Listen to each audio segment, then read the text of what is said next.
ખુદ ત્યાંના પીઆઈ અને પીએસઆઈ પોતે અરજદાર બને છે, તો એવી તો શું પોલીસની મજબૂરી થઈ ગઈ કે પોતે અરજદાર બને છે ભાઈ ધારાસભ્ય પર? અમે લોકસભા ચૂંટણી લડી ત્યારે પણ આખી પોલીસ અમારી સામે હતી, આખું જિલ્લાનું વહીવટી તંત્ર અમારી સામે ચૂંટણી લડતું હતું.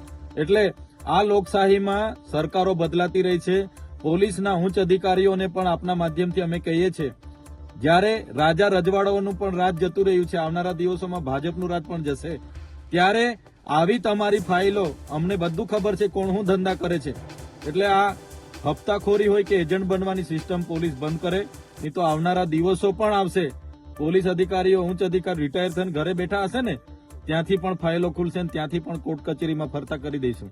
એટલે અમે કહેવા માંગીએ છીએ, એક ધારાસભ્યના ઘરે રાત્રે પોલીસ મૂકી દે, ભયનો માહોલ પેદા કરે, તો શું અમારા અધિકારો નથી, અમારો અવાજ નથી?